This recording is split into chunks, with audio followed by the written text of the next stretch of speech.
अस्सलाम वालेकुम students, Allied School Faiz campus spring 2 मई 2021 grade 6. This is the mark sheet of your Spring Pack 2 students. You can see that each subject carries 5 marks. So for getting full marks you have to solve this Spring Pack carefully. Let's start from your subject English, lesson number 1, Nicobobinus.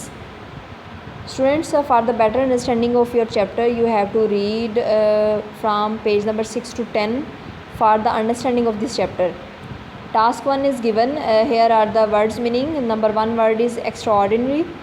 Extraordinary means गैर मामूली. Doorstep, दहलीज. Threw, फेंक दिया. Whispered, सरगोशी की. Narrow, तंग. Disappeared, गायब. Sprinting, छिड़कना. Smashed, तोड़ देना. हेज, रुकावट. स्लिपरी, फिसलना. Answer the following questions. A part, what do we learn about Nicobobinus in the first paragraph. First paragraph में हम निकोबोबिनस के बारे में क्या सीखते हैं वो बताना है आपने. We learn that Nicobobinus is an extraordinary child. हमने ये सीखा कि निकोबोबिनस जो है वो एक्स्ट्राऑर्डिनरी है, यानी कि वो आम बच्चों से बहुत मुख्तलिफ है. वो बहुत बोल्ड, बहुत ब्रेव और बहुत इंटेलिजेंट है. Who stuck his tongue out of the prime minister, जो वज़ीर आज़म के सामने अपनी ज़ुबान बाहर निकालती है. वी आल्सो लर्न, हमने ये भी सीखा that she lives in Venus, के वो वीनस में रहती है. And that she could do anything, और वो हर चीज़ कर सकती है. हु इज़ रोज़ी, रोज़ी कौन है. रोज़ी is निकोबोबिनस best friend. Rosie Nicobobinus का बेस्ट फ्रेंड है. Number C, why don't people pay attention to what Rosie says. लोग रोज़ी जो कहती है उस पर तवज्जो क्यों नहीं देते. इसका आंसर है people don't pay attention to what Rosie says because she is always having wild ideas, क्योंकि उसके पास हमेशा बहुत बुरे ख्यालात, बुरे आइडियाज़ होते हैं, बुरे प्लान्स होते हैं, इसलिए लोग उस पर अटेंशन नहीं करते. क्वेश्चन नंबर डी पार्ट है. What two things does Rosie suggest that she and Nicobobinus should do. दो चीज़ें ऐसी कौन सी हैं जो वो सजेस्ट करती है कि उसको और निकोबोबिनस को लाजमी करनी चाहिए. Rosie suggest that she and Nicobobinus should pull up every weed on his doorstep and discover the land of dragons.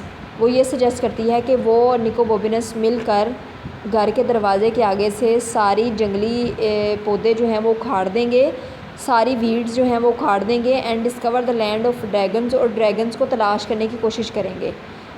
E part, last question. When do the children go on their adventure and what do they take with them. बच्चे adventure के लिए, तफरीह के लिए कहाँ जाते हैं और अपने साथ क्या लेकर जाते हैं. The children go on their adventure the next morning, अगली सुबह वो जाते हैं. When it is just starting to get brighter, जब अभी दिन चढ़ रहा होता है सुबह सुबह, वो तब जाते हैं. They take buns and lemonade with them, वो अपने साथ लेमन का जूस और बन लेके जाते हैं. Next one is your learning about languages. Make statement, a command, a question and an exclamation for each of the pair of words. यहाँ पे कुछ पेयर ऑफ वर्ड्स दिए हुए हैं, कुछ वर्ड्स हैं, आपने उनसे या तो उन वर्ड्स को मिला के आपने या तो स्टेटमेंट क्रिएट करनी है, या क्वेश्चन बनाना है, या कमांड सेंटेंस बनाना है, या एक्सक्लेमेटरी सेंटेंस बनाना है. For example your A part is cat and door. Cat और डोर की मदद से हम लोग सिंपल एक सेंटेंस बना सकते हैं. The cat is under the door, बिल्ली दरवाजे के नीचे है. And this is the simple sentence, this will be your statement. Next one is treasure and island.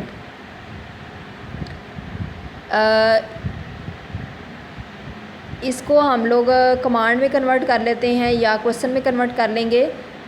What a beautiful treasury island, what a beautiful island of treasure, ये भी हो सकता है. तो ये हो गया आपका exclamatory sentence. Pots and empty, इसका हम लोग बनाएंगे question sentence. Are all the pots empty. And the next one is noise and loud. Nice and loud में हम लोग ये सिंपल सेंटेंस भी बन सकता है. The childrens are making loud noise. Next one is convert the following exclamation into statements. Next sentence में students आपको कुछ एक्सक्लेमेटरी सेंटेंसेस दिए हुए हैं और आपने उनको सिंपल सेंटेंसेस में चेंज करना है स्टेटमेंट में. स्टेटमेंट का मतलब होता है simple sentence. For example first question is what a beautiful dress, कितना खूबसूरत ड्रेस है. एक्सक्लेमेटरी सेंटेंस है, इसका सिंपल सेंटेंस क्या होगा. That is a lovely dress. इसी तरह आपने बाकी सेंटेंसेस आपके सामने ये फिल हुए में आपने इनको रीड कर लेना है. Next one is listen and speak. Question है mark the correct answer with the tick about Venus. Venus city के बारे में आपने जो करेक्ट आंसर है उसको टिक करना है। क्वेश्चन 1 है Venus is a city in Italy. Venus Italy में है। Question number 2 the city is like अ मेज।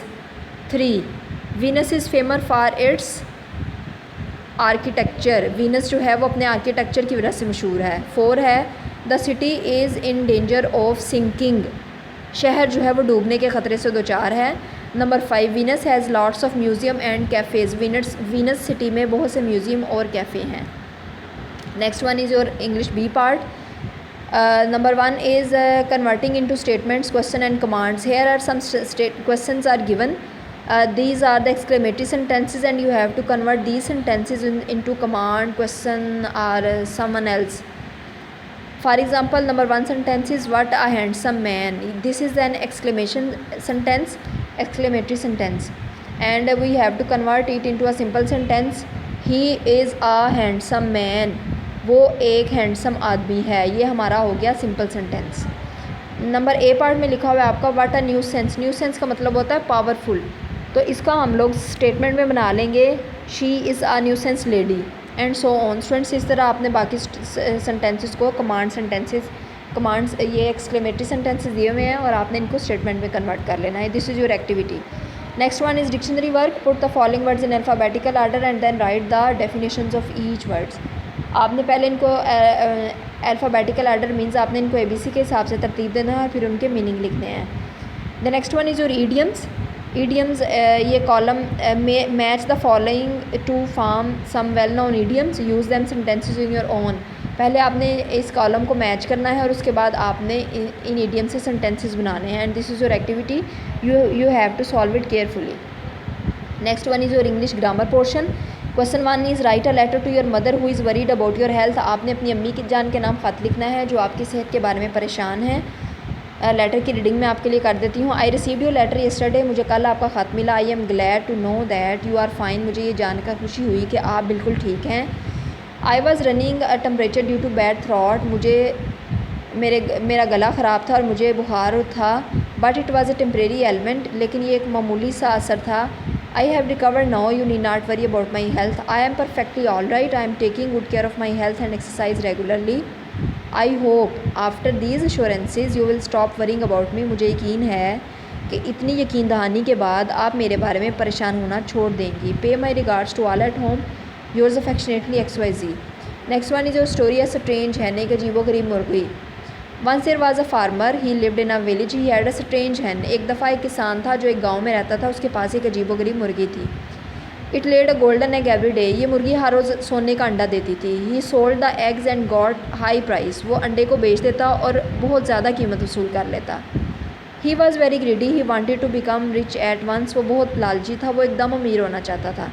One day he killed the hen and get the eggs but he found only one egg. He felt very sorry but it was no use. Moral it is no use to cry over spilt milk. अब पछतावे क्या होत जब चिड़ियाँ चुग गई खेत।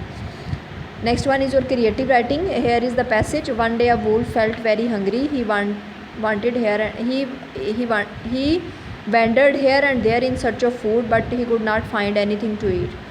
At last he saw a flock of sheep grazing in the pasture. उसने एक शीप के फ्लोक को देखा जो एक चरागाह में चाह रहा था। He wanted to eat one, but they were guarded by hound.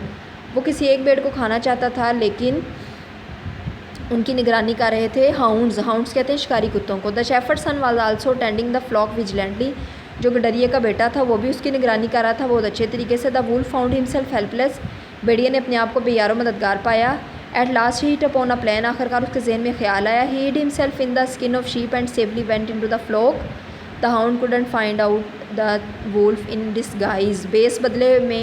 Base बदल कर जो वुल्फ था वो फ्लोक में शामिल हो गया तो हाउंड उसको नहीं पहचान सके। He killed a sheep and ate it without being caught. उसने इनको मारा और बगैर पकड़े खा लिया। In this way he ate up many sheep but their number began to fall every day. The shepherd was greatly worried but could not find out the thief. This is your paragraph and questions are written. You can easily find the answers of these questions from this paragraph. Next one is the article. Student, you know that there are three articles, A, N and D. D is your definite article and A and N is your indefinite article. You have to put A, N and D in the paragraph given below. For example, in a picture on the next page, you can see Nico Bobinus in the shed in an orchard.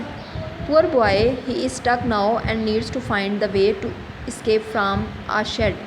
He has dirt on his clothes from climbing over the wall and from bumping into the tree. इसी तरह आपने ये पूरा paragraph जो है इसको पढ़ लेना है और उसमें आर्टिकल्स आपने फिल कर देने हैं. That is so easy. Next one is your comprehension number 2. On a hot summer day, a fox felt very thirsty. He went about in search of food but could not find water. एक गर्मियों के दिन थे और एक लूमड़ को प्यास लगी. वो पानी की तलाश में गया. Eight last he reached a well. आखिरकार वह कुएँ के पास पहुँचा. ही पीप्ड इनटू इट. उसने कुएँ में देखा. Unfortunately he slipped and fail into the well. आखिरकार बदकिस्मती से वो फिसला और पानी में गिर गया. Goat happen to pass by the folks by the well and looked into. What are you doing here, uncle? The cunning fox replied, dear niece, I am enjoying a swim down here. मैं यहाँ पे तैराकी के मज़े ले रहा हूँ. It is very pleasant. यहाँ बहुत अच्छा है. Come down and enjoy yourself too. तुम भी नीचे आओ और मज़े उठाओ. The goat was also thirsty. बकरी को भी प्यास लगी थी. She jumped into the well. उसने भी कुएँ में छलांग लगा दी. ये पैराग्राफ है और नीचे इसके क्वेश्चन लिखे हुए हैं. You have to read the questions and find the answers from this passage and then write on your notebooks. Next one is your essay, sports and games. This is your essay. Students, you have to learn this essay and write on your notebook. Next one is your forms of verb. As you know that there are three types of forms of verb. Number 1 is present participle, 2 is past and third one is past participle. Here are forms of verb. Students, you have to learn these forms of verb carefully.